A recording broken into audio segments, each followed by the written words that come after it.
Hoy es el viernes 23 de marzo de 2018 y esta entrevista es para el proyecto Narrativa Oral de Latinos en Ohio. Muchas gracias, Julieta, por estar aquí con nosotras hoy. Para empezar, ¿puede decir dónde nació y creció usted? Sí, yo soy colombiana, nací en Bogotá, crecí en Bogotá, mi familia es de Medellín, Medellín es muy regional, entonces crecí con las tradiciones antioqueñas, pero totalmente en Bogotá.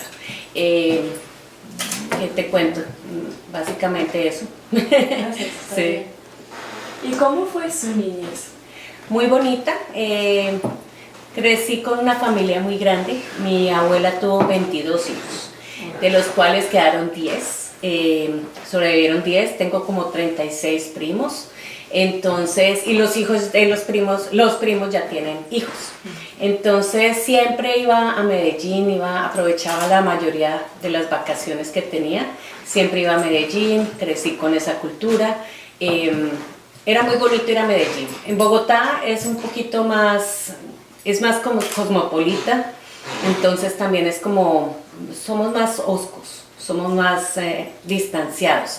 Pero el colombiano en general es muy abierto, es muy sociable, ríen mucho. Es muy bonito eso, que somos muy, siempre, no importa el problema que haya, siempre le encontramos la mejor forma de ver la vida.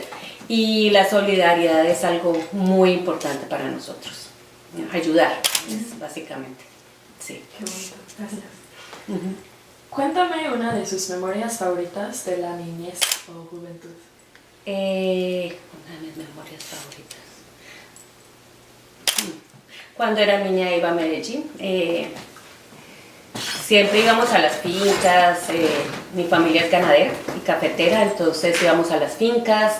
Disfrutábamos, hay dos memorias muy bonitas en la finca de un tío que es cafetera.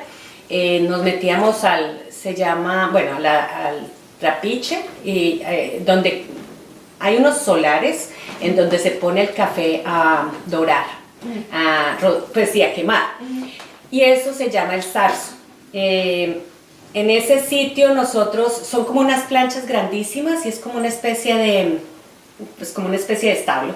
Entonces esas planchas las ponen al sol durante días y nosotros nos metíamos y jugábamos a dormir allá, y que era nuestra casa, los primos. Mi tío tenía una casa que se llama la Casa del Agregado, que casi siempre es un campesino que cuida la casa. Y en esa Casa del Agregado nosotros hicimos un club de mujeres y dejamos a los hombres fuera de la casa. Ellos solamente nos podían hacer la vigilancia y no los dejábamos entrar nunca. Fue muy bonito eso. Mi tío siempre sabía que íbamos a llegar, entonces inundaba un pedazo de terreno y ponía briolas es que se llaman, unos pececitos chiquitos. Entonces hacía cañas y nos daba las cañas para que pescáramos. Ese es el recuerdo más bonito. Era tan bonito, el otro recuerdo era tan bonito que nosotros nos escondíamos debajo de la cama, mi hermana y yo, y nos tenían que sacar con escoba porque ya quedaban 5 minutos para ir al aeropuerto. Entonces esas son cosas muy bonitas, recuerdos de niñez muy bonitos. Las navidades, en fin. Gracias. ¿En qué año llegó usted a Ohio por primera vez? A Ohio llegué en el 2012, tenía como 36, 37 años. Sí, llegué ya empezaba el invierno y fue muy duro. Justo le iba a preguntar, ¿cuál fue su primera impresión de Ohio? Ohio tiene un Ohio Crazy Weather, es verdad, totalmente. Es muy difícil para un latino venir acá. Colombia es en el Ecuador, y pues mi ciudad, es como una primavera. Total, nosotros no tenemos estaciones, entonces hace daño a la piel, la salud se afecta. La nieve es bonita el primer día, pero como no crecimos acá, no, a mí no me gusta el invierno para nada. Amo esta ciudad, pero el invierno es horrible, pero bueno, así es que toca. Y usted me mencionó que vivió en muchos otros lugares también. Sí. Yo aprendí inglés en Suiza cuando tenía 17 años. Estuve 3 meses viviendo allá en un colegio privado, como en un internado. Allá me enseñaron inglés intensivo 8 horas. Era por profesor danés y uno sueco. Y estaba en la parte alemana de Suiza. Entonces siempre fue, yo tengo un acento fuerte y la gramática es un poco así extraña, pero es porque tampoco lo aprendí totalmente bien. Yo sabía francés antes de esto. Luego viví en Italia, ya pues me casé, viví en Italia, mi esposo ganó una beca de doctorado en biotecnología. Él trabajaba con plantas, con la planta del arroz y pues él trabaja con bacterias. En esa época trabajaba con una bacteria que era que dañaba los campos de la India, entonces estaba trabajando para buscar una solución a eso, una solución un poco más natural, o más, no natural, pero una solución. Luego él se ganó un trabajo acá en Ohio.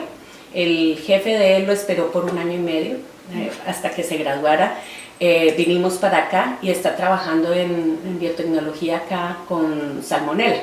Entonces, gracias a eso estamos acá y muy contenta. Sí. Gracias. Y entonces, ¿qué significa Ohio para usted? Significa posibilidades. Acá, sobre todo Columbus, diría que Columbus es una linda burbuja, Cleveland, Cincinnati son lindas burbujas, de pronto a veces es un poquito más difícil otras regiones, pero para mí ha sido la posibilidad para ser artista, exclusivamente artista. Bueno, he tenido que trabajar como todo el mundo en otras cosas, como todos los artistas he tenido que trabajar en otras cosas, pero he podido exponer, he podido pintar, he podido hacer cerámica, pertenecí a asociaciones, una es CAW, que es mujeres, solo de mujeres, entonces fue muy bonito, yo pude exponer, siempre, esta ciudad hay el Gallery Hub, hay una organización muy grande, el Ohio Arts League, hay muchas conexiones, hay muchos premios, hay mucha forma de entrar. Entonces eso para mí ha sido lo mejor como profesional, ha sido lo más bonito, que acá hay hay un soporte grande para los artistas. Es una ciudad que aprecia mucho a los artistas, eso me ha gustado mucho. Wow. Qué bonito. Sí. Sí. Entonces háblenos un poco más sobre su arte, sobre cómo empezó a ser artista y cómo ha sido esta carrera para usted. Bueno, yo estudié una carrera que es un BFA, pero en Colombia no existe el BFA y el MFA. No existen, son 5 años, nosotros no vemos ninguna otra materia que no sea arte, son 5 años en los que usted estudia pintura 6 semestres, historia del arte 8 semestres, teoría 8 semestres, cerámica mínimo 4, grabado, solo es concentración en eso. Yo tengo 2 especializaciones, una es en pintura y la otra es en grabado, pero yo soy más ceramista que los que hacemos grabado, los que hacen grabado. Entonces yo salí con eso, que en realidad es como salir con un MFA. Después de eso, tiempo después, yo fui profesora de arte en colegios, fui profesora de animación y trabajé en cine, en televisión. Entonces trabajé un tiempo ahí, luego empecé a ser profesora de universidades en animación, de la antigua. Hacer stop motion, empecé a trabajar con dibujo. Entonces eso fue, y luego sí, profesora, luego al colegio, dictando artes, y luego decidí meterme a una maestría, en historia.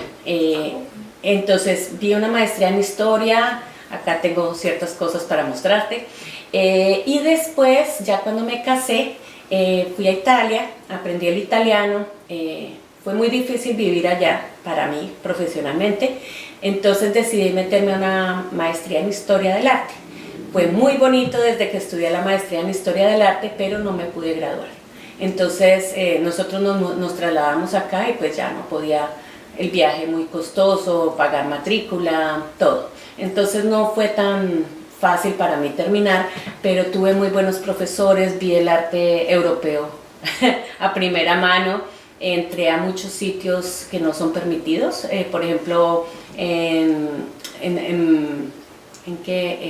Venecia estuve en el Palazzo Ducale, que eso es impresionante, hice investigación sobre eso, son cosas muy bonitas que nunca se me van a olvidar. Y luego ya, aquí. Quizás que ya me dijo, pero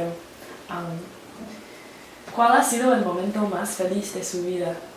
Casarme con mi esposo. Es el momento más feliz. ¿Y el más triste, quizás? He tenido muchos, pero ese sí no lo puedo contestar. Ese sí me queda más difícil. De pronto podría decir que ese no lo contesto, pero el estar enferma tanto tiempo ha sido muy duro para mí, para mi esposo. Ha sido una carga muy pesada de mantener. Eso sí, digamos que le afecta mucho. Sí. Un desafío bastante. Bastante fuerte. Pero bueno, así es la vida. Regresando un poco, ¿qué tradiciones de su país ha tratado de mantener? La comida, nosotros desayunábamos con arepa, es como una tortilla, pero no sabe a tortilla. Es una tortilla de un maíz distinto, muy lisa, muy delgadita, esa es muy de la familia de la región de mi mamá. Entonces es arepa con huevo o con hogao, que es como un guiso con tomate y cebolla. Café o chocolate santafereño, que es con leche y como batido. ¿Qué más? A veces hacemos la comida colombiana. Esta casa, la ventaja es que mi esposo es colombiano, entonces creo que nada hemos perdido. No hemos perdido ninguna tradición. Hablamos en español aquí. Por eso mi inglés es no tan bueno, pero sí ha sido esta casa es colombiana, completamente. Entonces, los colores, nosotros los colombianos somos llenos de color, o sea, no hay nada que nos guste más, el color. Qué bonito. Sí. Sí, se ve por la casa. Sí, bien sí. Hermoso. Gracias. Creo que usted mencionó un poco con Elena, quizás, sobre su fe o esas relaciones, quizás por su cultura o unas cosas por aquí. ¿Sigue practicando un fe aquí? A ver, es como va a sonar una respuesta muy hipócrita y es muy chistosa. Entonces, nunca fui muy religiosa. Mi mamá sí, y mi papá familia es muy religiosa. Yo perdí la fe como en mi adolescencia. Por tradición soy católica y es muy difícil que digamos que un colombiano logre deshacerse del todo. Es muy difícil para un latino deshacerse del todo, pero yo me considero que no soy creyente y probablemente me arriesgo más a decir como mi esposo es ateo, uno alcanza como a asimilar ciertas cosas y él es científico, entonces me dice, muéstrame una prueba de esto, yo no se la puedo probar. Entonces yo he ido aprendiendo de eso, tiendo más al no creer que al creer y soy muy hipócrita, porque yo mantengo mi tradición por si hay algún día el apocalipsis y todos vamos al infierno, yo digo, yo también creía, pero yo no creo mucho en la religión, en ninguna. Entonces apenas mencionó a usted su esposo y ha hablado un poco sobre su relación. Quizás que nos puede contar cómo se conocieron o un poco más sobre él y su relación. Fue muy bonito porque trabajamos en el mismo colegio, él acababa de llegar de Suecia, él estudió la maestría en Suecia, es muy inteligente, bastante. Entonces, él estudió una maestría en Suecia y yo trabajaba en un colegio. Él llegó como un reemplazo de una profesora y era solamente mientras terminaba el año, una cosa así. Yo mientras tanto ya estaba trabajando, yo era la directora de un centro de estudios artísticos. Tenía un puesto alto, estaba muy contenta, ya digamos que en colegios había escalado, como se dice.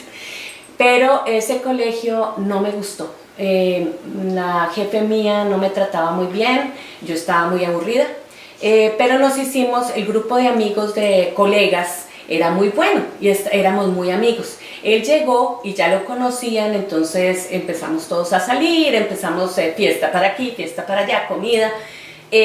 Nos hicimos muy amigos, fue muy poquito tiempo, como 2 meses, nos volvimos novios. Y a los 4 meses y medio, él me dijo, en un taxi, entonces, ¿que al fin nos casamos o no? Y entonces yo me morí de la risa, y risa nerviosa, y no me podía parar de reír. Le dije, listo. Me dice, no le diga nada a su mamá, esperemos a que, yo también contarle a mi mamá. Era la 1, 2 de la mañana y yo entré a la casa y yo, ¡mamá! ¡Mamá! Entonces es una cosa muy chistosa que tenemos como historia los dos. Nosotros nos casamos, nos casamos a los 8 días, él se fue para Italia a estar en el doctorado y yo tuve que esperar 5 meses para poderme reunir porque los papeles en el exterior son muy complicados. Lo más chistoso en el momento del matrimonio fue que también me dio risa, no fui capaz él estaba poniéndome el anillo, en Colombia por tradición este anillo va acá, entonces él me estaba poniendo el anillo y se quedó aquí diciendo las frases y yo era en la cabeza, oh no, se trancó el anillo, no sé qué, y empezó la risa y eran todas las tías de Juan, estaban así llorando y yo empecé a atacar la risa, la juez era muerta de la risa, mi mamá, mi familia, todos, y yo no podía parar de reír. Entonces dice Juan, a ver, deje de reírse, más risa me dio hoy. En fin, fue muy gracioso, el día más bonito. Fue muy bonito, muy alegre. ¿Qué puede uno decir? Fui muy de buenas, tuve mucha suerte. Tengo. Aún siguen creyéndome, mamá. Sí, él es muy chistoso, entonces siempre hay algo de que reírnos. Entonces, eso es chévere. Qué bonito, gracias.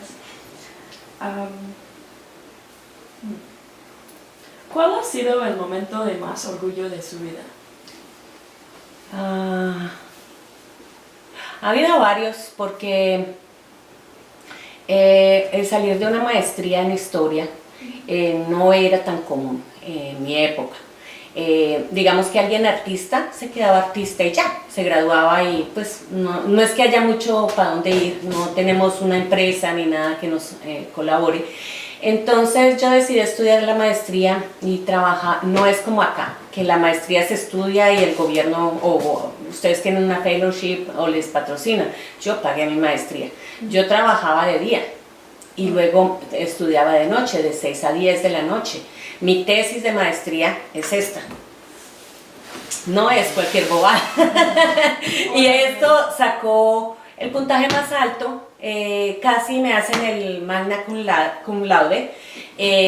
Faltó unos problemas como de redacción, de gramática, entonces digamos que no la tuve, pero fue un estudio de 147 imágenes de arte de la colonia, hacer estadísticas, hacer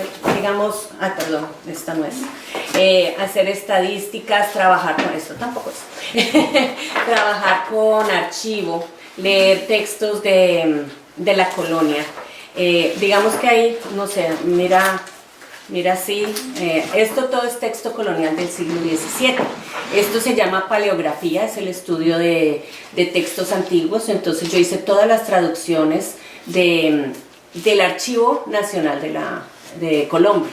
Hice bases de datos, estudié los artistas, las peregrinaciones que hubo, porque es un estudio de las imágenes milagrosas.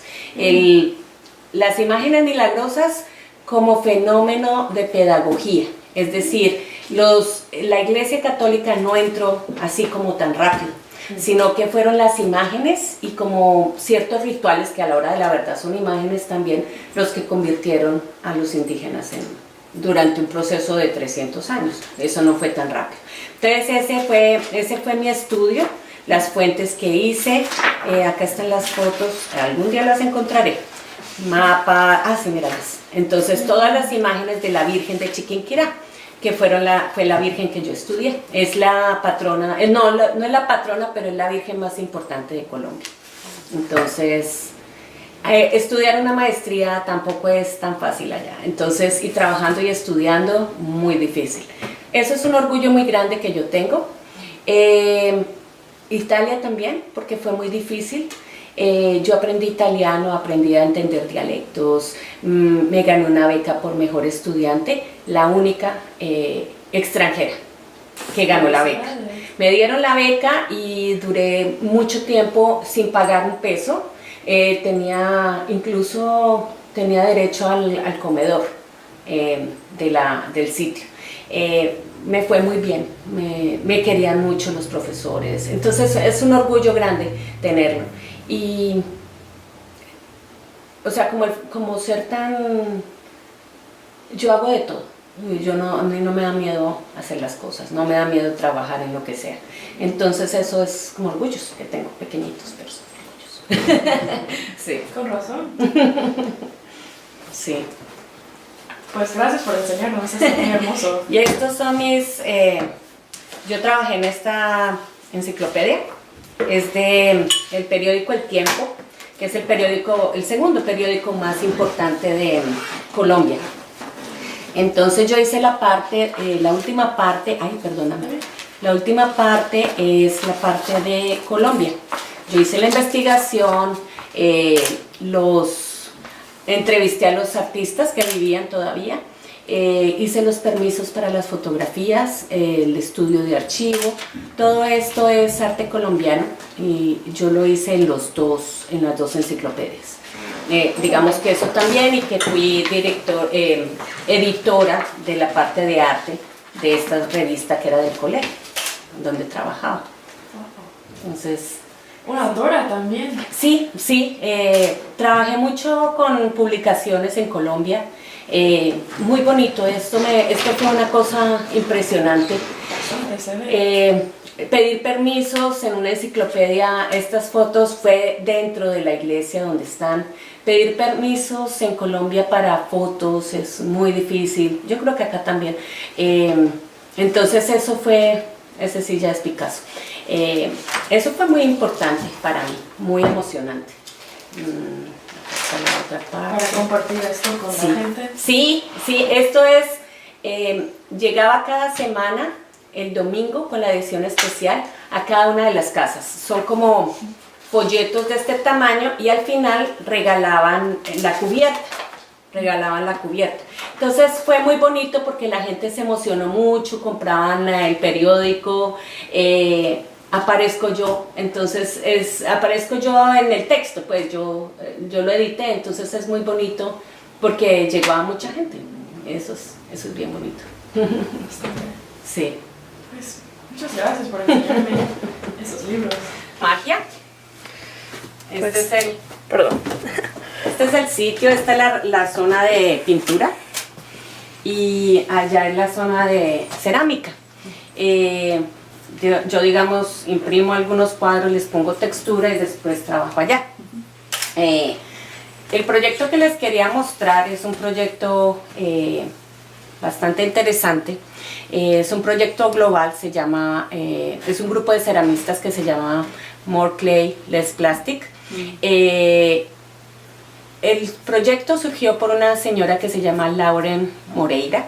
Ella es brasilera, vive en Italia y ella está haciendo la gente consciente del uso del plástico. Usamos demasiado plástico, bolsas de basura que terminan siendo comida para los animales, piensan que es una medusa, los pitillos, todas estas single use es lo que se llama. Entonces yo estoy tratando como de crear conciencia y a la vez también trabajar con con el plástico reciclable para llevarlo a los restaurantes y que la gente pague un $5 y en vez de llevarse un recipiente plástico se lleven una obra y a la vez si se rompe pueden hacer un mosaico, pueden usarla como joyería. Digamos que esa es la intención, es siempre reciclar y siempre mantener, digamos que esto se puede usar para construcción.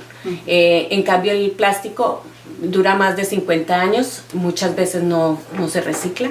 Entonces, y acá no hay conciencia del reciclaje, especialmente en Estados Unidos. Es impresionante la cantidad de basura que llega, propagandas, de todo. Entonces, estos son mis productos en este momento. Esta es la producción, la parte de producción funcional para uso en las casas. Yo tengo escultura, trabajo con este producto, que este es el producto comercial, y trabajo en pintura. Entonces tengo varias líneas de trabajo. ¿Qué fue lo que hice? Acá, toda esta es obra al respecto.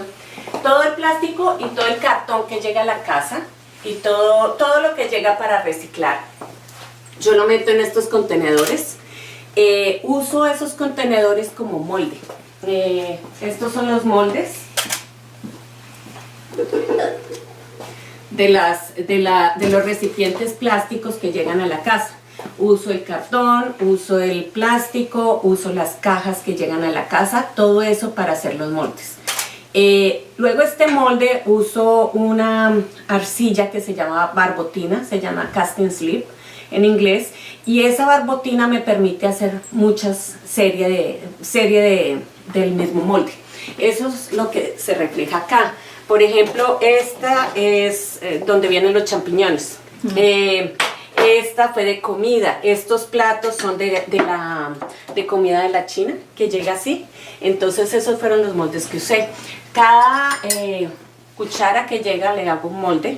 Y digamos que también tengo cucharas para dip, para guacamole, cosas así por el estilo. La idea es usar todo en cerámica. Por ejemplo, esto era para deviled eggs, o esto es digamos que es para el ketchup. Todo viene, todo lo hago. La idea es lo que les contaba, digamos que producir por ese lado. Este tipo de cerámica ya es un poquito más, tiene el tema que yo manejo en pintura. Dos cosas, yo trabajo con el cuerpo humano, mi tema se llama Mujeres del Agua. Siempre ha sido, durante más de 20-25 años he trabajado con el tema de la mujer de agua. La mujer de agua, ¿qué es? Nosotros como mujeres somos creadoras y somos moldeables. Nosotros nos adaptamos a cualquier recipiente que lleguemos, sea maternal, sea de ama de casa, sea profesional. Siempre tenemos esa facilidad de llegar a una condición. Históricamente hemos sido relegadas, entonces digamos como un feminismo mío, pero mucho más en reflexión de cómo las mujeres en la historia siempre han hecho la sociedad. Así sean relegadas, nosotros somos parte importante. Nosotros nos adaptamos como el agua a cualquier recipiente. Entonces yo uso en mi pintura, arriba les mostré algunas cosas, aquí son otras, pero digamos, lo siento, en mi pintura trabajo con pintura muy líquida, que trabajo en el piso, pinto, los cuerpos son hechos con agua, muchísima agua. Y después de muchos años me di cuenta que las mujeres de agua eran más autobiográficas, que yo era la mujer de agua, que yo me he tenido que adaptar a países, he tenido que sacrificar y también que dejar mi profesión. Muchas veces he tenido que sufrir rechazos. Un artista sufre más rechazos que los que cualquier carrera tiene. Nosotros creo que somos demasiado fuertes los artistas porque sufrimos más de lo que se debería. No tenemos ningún estipendio mensual. Tenemos que lucharla mucho. Muchas veces, o la mayoría de artistas, o son profesores, o tienen que hacer otra carrera, o nosotros no tenemos un campo de acción. Entonces me fui dando cuenta que yo era una mujer de agua. Fuera de eso, me enfermé hace 8 años, empecé una enfermedad que todavía no han entendido cuál es. Una de las descripciones que dieron era fibromialgia. Fibromialgia es una reacción extrema de los nervios, es dolor todo el tiempo. Entonces yo he tenido que adaptarme, he tenido muchas cirugías, he tenido problemas de convulsiones, he tenido 2 operaciones de cadera, una de cuello, una de lengua, porque tuve las convulsiones. Entonces empecé a como relacionar toda mi enfermedad y cómo trato de llevar la vida, de trabajar, de seguir, sin importar que el dolor me tenga todo el día, 8 años, 24 horas al día con dolor. Eso es una cosa que lo afecta a uno totalmente. Entonces trato de describir la fibromialgia, trato de describir todos mis resultados médicos y siguiendo mi línea de las mujeres de agua, cómo yo me he adaptado a esa enfermedad. Entonces, digamos que ese cuadro que está allá, lo voy a empezar a trabajar con mi operación del cuello. Doné un cuadro, son 2 cuadros de este tamaño, los doné al Wexner, al departamento de neurología. Era la experiencia de mi primera convulsión, primera y segunda, que fueron el mismo día. Esas convulsiones, entonces trabajé el cerebro, trabajé todas las descripciones técnicas, anatomía, toda la parte médica la trabajé completamente y escondí una parte. Con una luz ultravioleta podía ver pintura en la oscuridad. Entonces, pintura que alumbra en la oscuridad. Entonces, algunas cosas que me llegaron de las encuestas, de cómo me trataron los doctores, el recibimiento en el hospital, todo, empecé a ponerlo escondido. Y frases. Perdón que te interrumpa, pero ¿por qué lo hiciste así y cuál ha sido la reacción de las personas que han visto esta técnica o no sé cómo lo llames, este estilo tuyo? Sí, ha sido muy bueno, la recepción ha sido como wow, porque la gente, y especialmente por ejemplo los artistas no usamos pintura que alumbra en la oscuridad. Técnicamente eso es para artesanías. Entonces me gustó eso porque a la hora de la verdad la artesanía no tiene por qué ser menos que el arte. ¿Por qué la usé? Porque había cosas que quería transmitir que no se podrían ver si yo no lo recalcaba. Es decir, muchos de los nombres de los doctores fueron resaltados. En una parte del cuadro, que ahorita se los muestro, dice, yo no soy ciudadana, no puedo opinar, pero dice ethnicity, latina, dice no walls, una mujer colombiana orgullosa de ser latina. En otra parte puse pues como reflexiones políticas. El sistema, yo soy la mujer de agua que tiene que navegar en un sistema médico, el cual no sabe qué tiene, pero yo siempre estoy rotulada.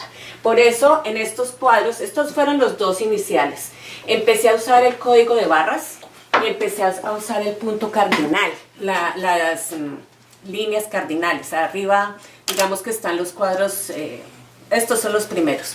Entonces, hablar del positivo y del negativo, la matemática, acá, todo tiene en este país todo tiene un score.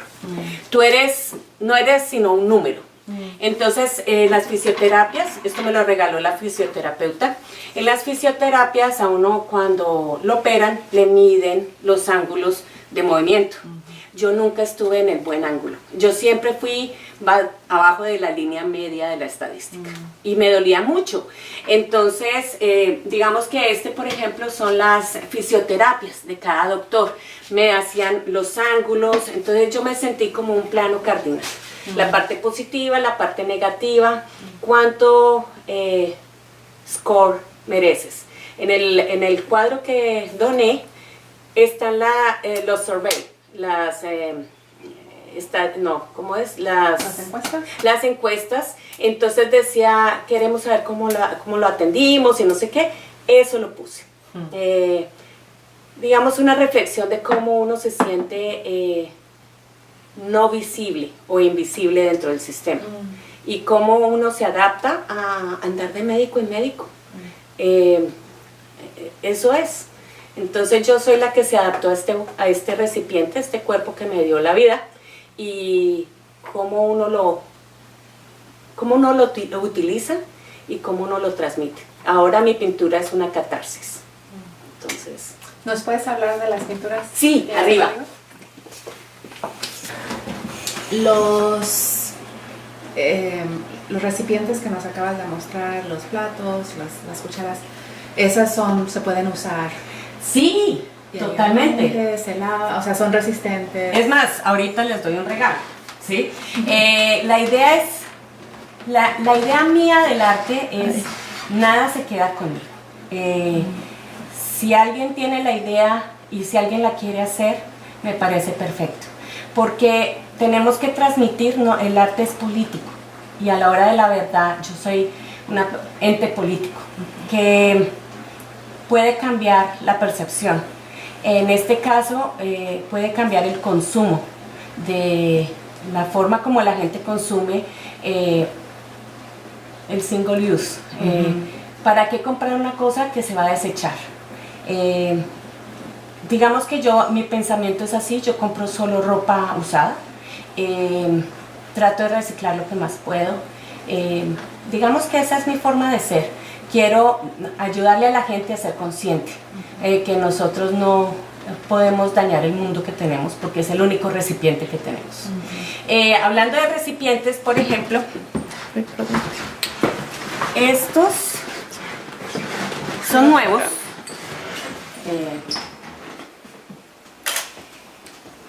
Estos las invito a que lean. Este se llama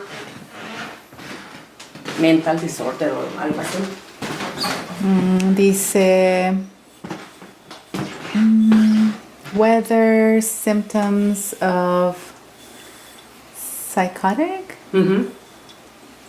or psychosis are present. Es difícil. Por ejemplo, esto es más fácil. Abnormally happy or irritable. Okay. Estas frases que escribiste aquí eran notas de diagnósticos. Diagnóstico. Este es otro diagnóstico, panic attacks, la definición del diagnóstico. Panic attacks cannot be predicted. Sorry, I can't read the rest. No te preocupes. No, pero está muy bueno. Esto es body dysmorphic. Tuve anorexia. Culturalmente, por lo menos Colombia tiene un concepto del cuerpo muy fuerte. Las mujeres somos recipientes, tenemos que cumplir unos estándares, tenemos que no comer para ser perfectas. Es parte de ser atractivas, tener un marido, tener hijos. Si no tienes hijos, ¿qué te pasó? ¿Eres dañada o algo así? Entonces todo eso lo he tenido en mi vida. Tuve un accidente a los 12 años, me quemé la cara, un brazo y esta parte de la oreja y adentro, con una olla a presión. Tuve un año sin poder ver la luz del sol, tenía que andar cubierta. Entonces me hicieron una que se llama sobrealimentación. Me ponían a tomarme 1 litro de yogur cada media hora. Tenía que comer solo cosas dulces. Entonces, obviamente, yo me engordé. Para mi familia, que es de la región de Antioquia, ellos tienen la idea de que todas tenemos que ser reinas de belleza y flacas. Entonces yo me engordé y eso hizo que mi familia la gente me dijera cosas feas por ser gorda. Entonces, a los 21, 22 años, se me fue la mano en la dieta. Y entonces durante un año comí muy poquito y me llevó al hospital. Yo de resto nunca he vuelto a tener episodios de anorexia, pero siempre me he controlado mucho con el peso.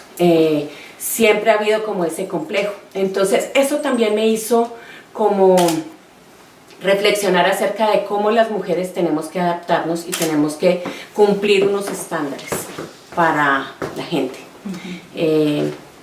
Eso es básicamente. Ese es body dysmorphic. Acá tengo otros, son los, digamos, como pronósticos. Entonces obviamente pues el cuerpo como tiene que ser. Estos son las regiones, está localizado donde, por ejemplo acá el movimiento donde tengo dolor. Las coyunturas son las que más tienen dolor.